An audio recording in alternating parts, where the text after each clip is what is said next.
Welcome to Heart Health Month, and thank you for joining us on another episode of Health and Wellness 360 with TFal and Chi.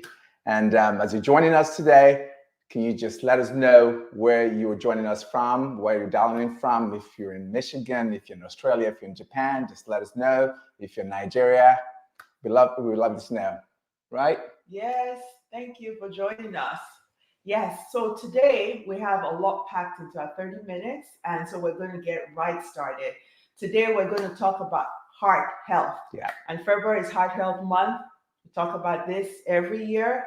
Valentine's Day is this month. Yes. It's important to take care of your heart. So no perfect time, but now to talk about it. Yeah. We're going to talk about heart disease, some of the symptoms of heart disease, what you need to know, but also steps you can do to prevent heart disease and to optimize your health. Thank you so much for joining us. So happy Health Month. So before we get started, I'd just like to introduce myself for those of you who are joining us for the first time. My name is TFal. I'm an infectious disease physician, board certified, a professor of medicine, an author, a podcaster, and a wellness coach.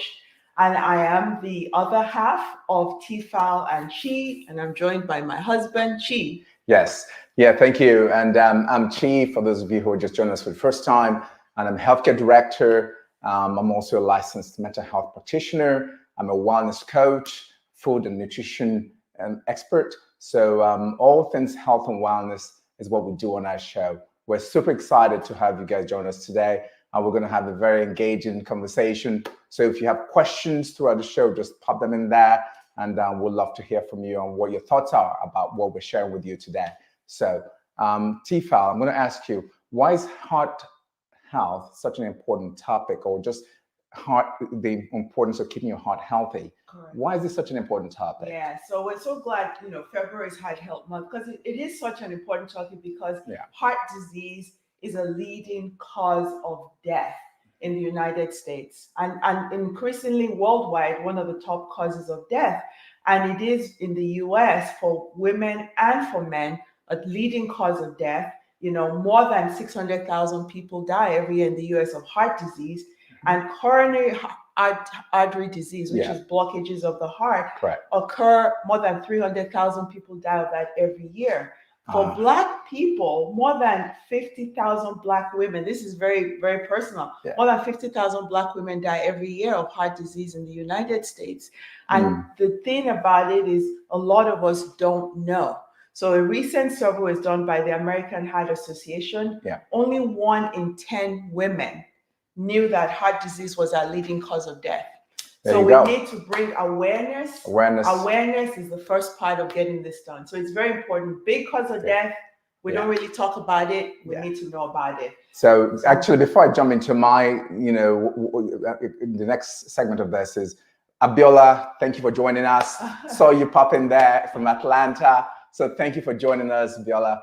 Awesome. So I'm going to ask you then. So we've talked about why it's such an important topic. So how does heart disease impact our lives? Of course, and in addition to the being the leading cause of death, actually. So think about this in terms of cost: over $360 billion spent just managing heart disease, and this is not even all the comorbid issues that come with heart disease. Productivity goes down. You don't feel your best self. There's so many, a myriad of things that impact your life, just the way you do things on a daily basis. You can't even exercise because your heart is not able to pump enough oxygen and blood to make you do the things you like to do. So across the board, there's a myriad of things that having heart disease impacts your life in such a significant way. Think about this for a moment, right? Across the world, they have over 80 million people that die of this disease every day. 2 seconds every time of the day, someone drops of heart disease. 2 seconds. Every 2 seconds, someone drops across the world from heart disease. That's huge. That's really huge. And you think about it, that your heart is the size of your fist. So if you make a fist, that's the size of your heart, right? And you think about, all the work it has to do to move us around. So the more weight we carry around, our heart is literally working a lot harder to do the things it's supposed to do, and hence we get into trouble with other things. But I'm going to ask you, in terms of what are the symptoms of heart attack and differences between men and women, because I know men and women present a little differently. Yes. So as a male and a female, what do we need to look out for when we begin to experience some of those symptoms? Symptoms of heart attack. Yeah. And so, heart disease is very varied, and coronary artery disease is the one that really causes a heart attack. So the heart disease, some people have problems with their heart valve, some people have problems with the heart muscle and develop heart failure. But coronary artery disease is kind of what we talk about, a heart attack, which is when you have a stroke, that's kind of an attack in the brain.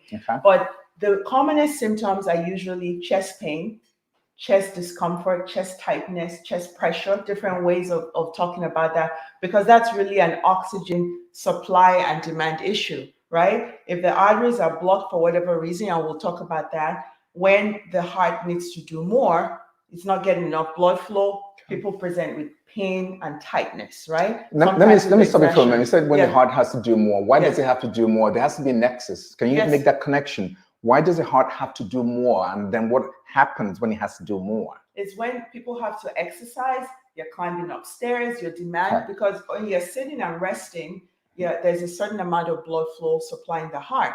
Well, you have to do more, climb upstairs, do a walk, shovel snow. That's why sometimes you see people who are very sedentary, all of a sudden it's a snowstorm, they get out there to shovel snow, they get a heart attack because their arteries are blocked and they can't meet that demand, or a lot of smoking. So chest pain, chest tightness, shortness of breath. Some people describe pain that starts in the middle of the chest, going down the arm, going up the neck, and all that. So those are the commonest symptoms in men and women. However, women may also present with certain things that are a little different. So chest pain is still the most common symptom or discomfort, but women may present with nausea, feeling like it's just indigestion, cold sweat, tiredness. So all of these things are the reasons why women present later when they have a heart attack. They don't think it's going on. Women don't think that heart disease is such a big deal. They don't know it's our number one killer.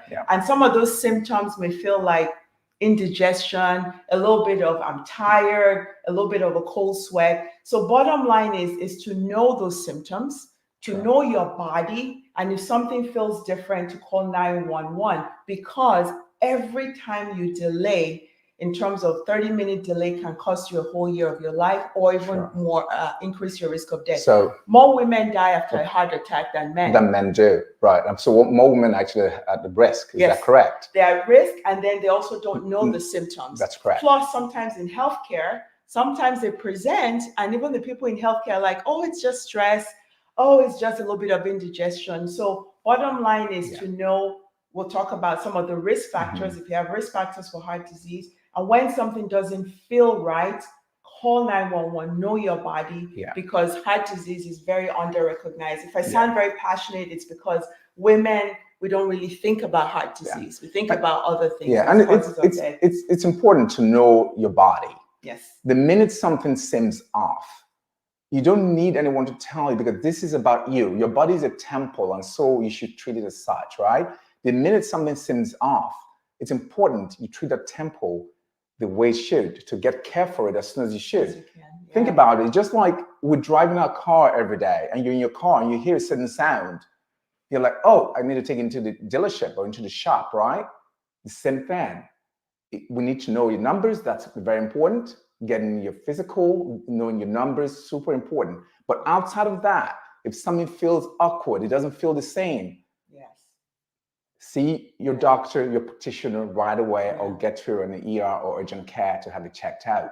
And I have the next question for you as we're talking. And I saw Renee come up and say, what can we do? We're going to talk about prevention. Thank you for that question. Renee from Chicago, thank you for that question. But what you brought up around also just knowing when something doesn't feel right. Correct. 1 out of every 5 heart attacks is silent. So people don't even know that a part of their heart already got, poor blood supply. And then they think back to it like, oh yeah, there was a time I had a little bit of indigestion. So knowing your body is really important, knowing the symptoms and knowing that heart disease does happen in women, and it is the commonest cause of death for women. Right. So I was going to ask you, Sure. we've been talking about this Fab Five and talking about five.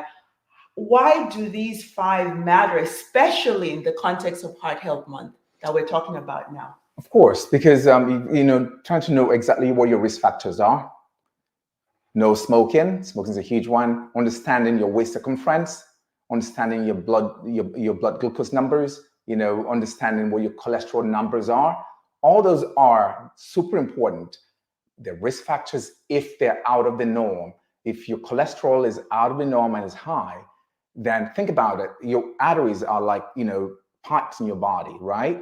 And if you begin to build plaque from the way we eat and lack of exercise, that artery continues to close and close and close versus staying open. So the idea of having good nutrition and exercise, think about having a sponge going through a pipe.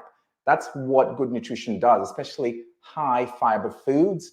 When you eat high fiber foods, it goes through those arteries, cleans them out so that your digestion is good and you don't have plaque building up along your artery walls.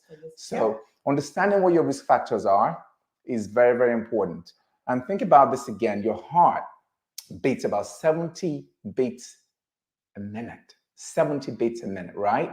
And it starts right before you are born to the very minute that we actually expire.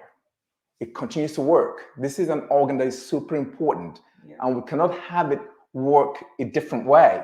We can manage our knees as if we have knee pain, and we can manage and we can get around it.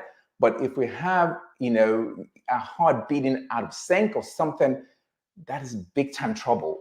And it's very important to stay ahead of this, exercising well, eating right, mindfulness, yoga, and the different things you can do to mitigate that. Awesome. Yes, and we'll spend a little bit more time talking about prevention at the end. So this is really good about those risk factors, about our blood sugar, blood pressure, smoking, diabetes, and also for people who've had, for women, additionally, if you had gestational diabetes, which was diabetes during pregnancy, it increases your risk of heart disease. Correct. If you had preeclampsia, so those are some things for women that increase your risk, but smoking and all those things. So it's important to know your numbers. Sure.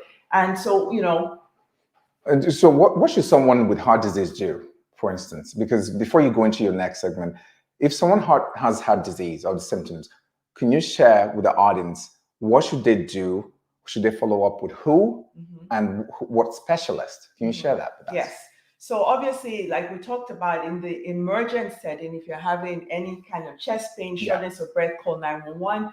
But we're going to talk a lot about prevention. But in someone who already has heart disease, either coronary artery disease, heart failure, or any kind of heart disease, it's important to continue to follow up with both your primary care doctor and a cardiologist if you've been assigned a cardiologist. There are other tests they may need to do, an electrocardiogram, an echocardiogram, an angiogram to see what extent of your heart disease.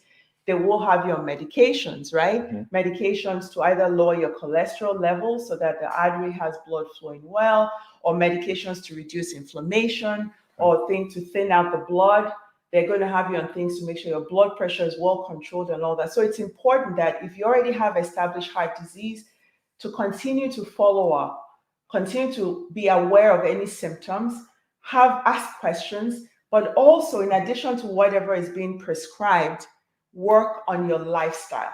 So that's what we talk about with secondary prevention, which is you already have what we talk about, but how do you continue to work on your lifestyle? So any good PCP or cardiologist will say, yes, we're prescribing this. However, your nutrition, smoking, all of these things have to come in place. So it's important to stay in care, stay engaged. Don't just say, well, I feel good today, so I'm going to skip my cholesterol medicine. I'm going to skip my blood test. Whatever is prescribed, the tests have been done, but also continue to work on lifestyle, which is going to pivot us. And before we even go to that one, but I just want to mention, junk food is a huge piece of increase in heart disease, right?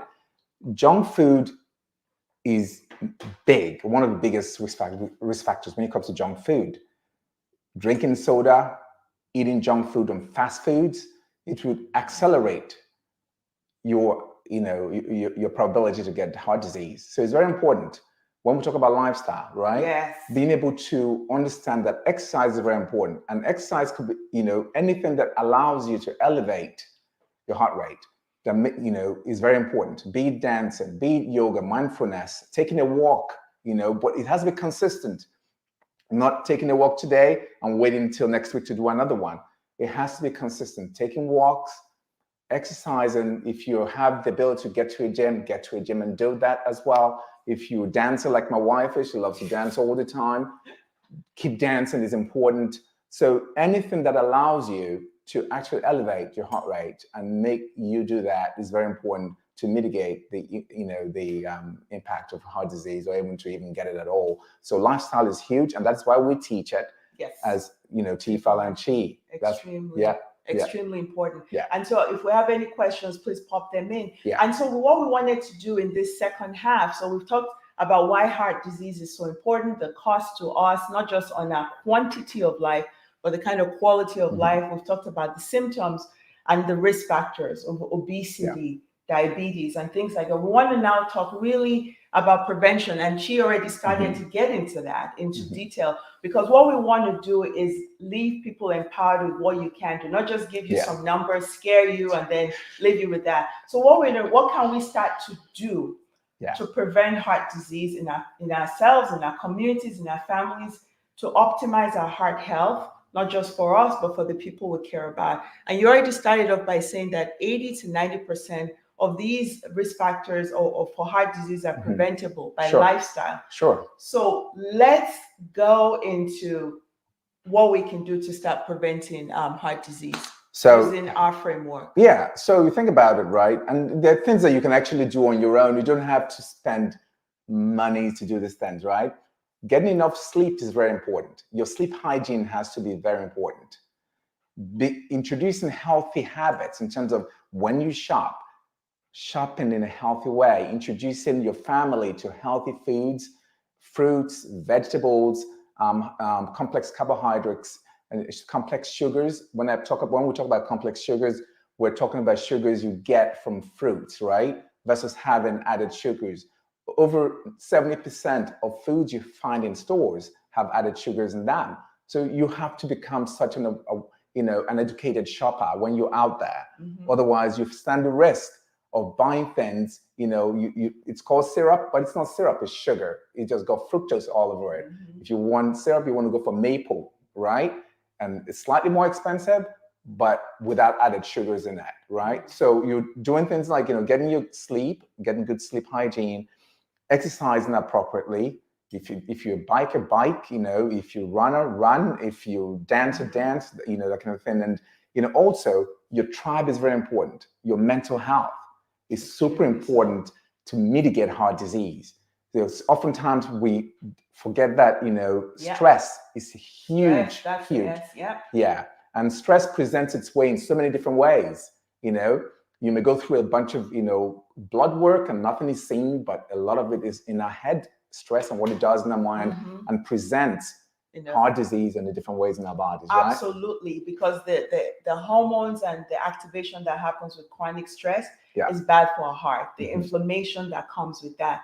And so, our producer put up the EMTS. So if you start to gather some of the things she's talked about eating and nutrition is kind of the biggest part. The added sugar, the trans fat, which a lot of fast food is baked in. The trans fat is very dangerous for our heart and for our blood vessels. And sometimes we don't think of that. Heart disease and stroke, they're all kind of just a different organ, the same blockages that are happening. So nutrition, we talked about E. The M, sometimes people think about, I just need to get up and hit the gym and do a lot of heavy weights. Consistency in exercise. That's all it is, to be consistent, right? You don't need to lift weights like going to the Olympics. No, you don't need any of that. You just need to be able to move. And I know that, I know we already know that, being sedentary, you're more likely than even obesity to die of heart disease if you live a sedentary lifestyle. So you've got to move. And I know today we're all on Zoom. Most people are home because of, COVID. You can actually sit and stand while you are for as much as you can, 5-10 minutes a day, and do that multiple times a day. You can walk in place. You could, whatever it takes to allow you to move. And think about it, moving comes in different forms, right? Because our bodies need different vitamins. Like you have vitamin A, vitamin E, vitamin K. So when it comes to movement, your body requires vitamin walking, vitamin running, vitamin sitting, vitamin standing, vitamin stretching, all that stuff. It's different kinds of vitamins and supplements your body gets from doing that. Exercise. And from exercise and the kind of hormones such released. a powerful, if it was a drug, people would be lining up to buy it. And exactly. It's the most underused thing, exercise in terms of what it does for stress, for sleep, for your everything, for digestion and all of that stuff. So exercise and, Well done, Biola. Well done. We see you. Just getting up, because you can do it. If we weren't on camera, we'd be up there doing squats too. And really important, if you're somebody who has been sedentary and you're sitting around, the worst thing you want to do is just get up and then do something. That's why doctors say, remember, sometimes you're joining the gym, they say you need to be cleared to do certain exercises. Sure. Because if you already have risk factors for heart disease, you don't know, you may have had a silent heart attack, you then get up and go do something you could actually have a heart attack because you didn't know that. That's why with the snowstorms and things like that, so the consistency, walking really helps and keeps your heart going. So we've talked about the nutrition, the movement, the tribe, and then the S's. This time you talked about sleep, stress, and smoking cessation. Yeah. Smoking is a huge risk factor and illicit drugs. And we call it a no-no. There is no, let me do one stick today. We can't, smoking is super dangerous for your health. Yes. And it's, and think about it. We can not just, the idea of heart disease, but all kinds of cancers that come from that, right? So we have to be very careful in terms of oftentimes we feel that if we just reduce the amount, no, it's just not a good thing at all. And we just have to, so if you've never smoked, please don't start. And if you are a smoker, it's hard, it's addictive. Sure. Get help. There's support with your primary care physician, a lot of hotlines and tips and things that have been set up to help you so you can quit smoking, because that's really important. It hardens your arteries and it doesn't get reactive. So when you need more oxygen delivered to your heart, the arteries are stiff. With smoking, it doesn't do that. So again, using that framework, and if you've been following us, you already, thank you, Sherry, the 30-minute power. It doesn't matter, indoor, no matter if it's snowing outside. Think about it. Nothing you do for your body is wasted. Nothing. Whether anybody's watching, whether or not you're tracking it, if you're doing stuff, I love it. Thank you. Keep it coming. Soluble fiber and berries. Exactly. Awesome. And you're full for long. So keep doing that and knowing that no matter what happens, you can continue to improve your heart. Somebody had asked about blood pressure medicine. There was a question that came up around why should you take blood pressure medicine if your blood pressure is normal. A lot of it, I saw that, Felicia. Thank you for that question. So obviously for you to be prescribed blood pressure medication, it must have been high at some point. Right. And that's why the goal is to now get it to normal. So you need to continue to work with your primary care physician to see when you've met your goal, what are you making other changes in your lifestyle that have now changed since then? Or is the medication the only thing that's keeping your blood pressure normal? Because if there are risk factors of blood pressure and you haven't changed those, the blood pressure medicine is what's keeping it normal. And if you stop it, your blood pressure could go back up unless there are other things that have changed. So we're not recommending anyone just stop taking things.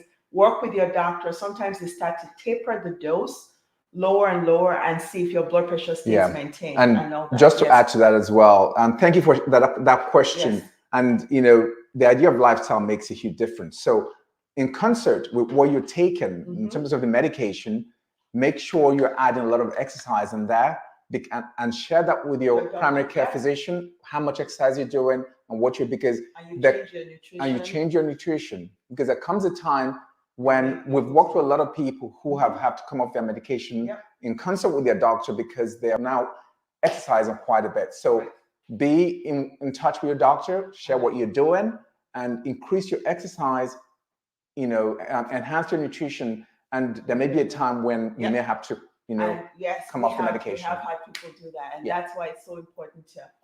Thank you so much for the feedback. We're getting people walking, power walk, Zumba, multiple times. Thanks, Kim. It just says all the things you can do all the time for yourself to continue to enhance your body. Yeah. So it's very important, and you can't have too much in terms of wellness and trying to enhance yourself. And this is not just for you. Try to share this with your family, your loved ones, your friends, because it's one of those things that are very contagious. If you feel good, you want everyone else to feel good, right? Correct. You want them to be healthy, and it's not just adding life to your years, but adding years to your life, so you can do both, right? Yes, so, right? I like that. So not just the quantity of life. So we talk about preventing death, but also what is the quality? So adding life to your years, not just years to your life, and you can do both. You can do both. Yes, that's it. Quality and quantity of life, and knowing that even if you already have heart disease, doesn't mean that all you need to do is pop a pill. Take your medications, but continue to work on your lifestyle. Get the support that you need. This month is Heart Health Month. There's a lot of support out there. If you haven't had your numbers checked, please do. Know your blood pressure, your blood glucose, your cholesterol, your body mass index, your waist circumference, right? These are all important risk factors for heart disease. And a lot of it, 80 to 90% preventable by lifestyle. Yeah, think about Let's do better. 80 to 90%, right? Preventable by lifestyle. You think about it, we spend about close to 4 billion on on medications and all that, but still issues of chronic disease keeps going up every year, right? And so it's just we have to do better, right? Not just for ourselves, but for our families and friends. I know, and I think all the excitement we're seeing. Thank you so much for sharing what you're doing, because when you do that, it's good for us to see that, but also you're inspiring other people watching this when they go back and watch it and saying, you know what, I don't have to join the gym. I've seen I can do Zumba in my house. I can do that. Sherry has been amazing. She says she's lost 60 pounds during this pandemic. She's no longer medically obese. Her A1C is down. All of this, by sharing this, you're inspiring somebody else who's thinking, can I do this? Yes, you can. And it's not just us saying this. You're hearing it. Yeah, and we have about 3 minutes to go. This show was fast, but there was a question about smoking marijuana. So ask your physician, because people smoke marijuana for certain reasons, right? Yes. Sometimes it's, it has to do with mental health issues. It could be with cancer. Nausea. It could be with HIV. Yes. Who knows what condition that is? But please share that with your physician, because marijuana is not cigarette smoking. It's not tobacco. Yeah. So just talk to your physician about that and get clarity around that. Thank you. Yes, but the cigarettes, very clear data. Not just for heart disease, but for cancer and COPD, lung disease, oral health, everything. So smoking is a no-no. Get help if you need to get off cigarettes. There's a lot of assistance with medications, patches, psychotherapy, and things that can help you, because that's really important. So for my women out there, I know heart disease is a top cause of death, but people think about it for men. Only 1 in 10 women knew that is our first cause of death for women. So it's important to think about your heart health. Thank you so much, Renee. So as we're ending today, we just want to say, optimize your heart health, take small steps and be consistent. Yeah. Avoid the junk food, avoid the trans fat, the added sugar, add more vegetables, more fruits into your diet, move more, get up. Cook more. Do squats, do all that, know your numbers, check with your PCP, and share this message with somebody else who needs to know. Every 2 minutes, some woman in the US has a heart attack. 1 out of 5 don't even know they have a heart attack. And every 2 seconds around the world, somebody dies of heart attack. Think about it, over 80 million people. So, keep following us at TFal and Chi on social media. You can consult with us, go to a website, you can book a free consultation. We love working with groups, one-on-one individuals. And we have so much passion about this. We want to share with you. So share this message with as many people as you can. Thank you for supporting us. We love you. See you again in a few weeks. Yes. Oh, thank you. Yes, producer Ellis. Our next show is on March 4. And visit our store at Yeah. tfalandchi.com. You can buy these. And know your numbers. All right. And get out there. We're getting out there to start exercising. Yeah. All right? So thank you again. Thanks for supporting us. Take See you care. again. Yeah. Bye-bye.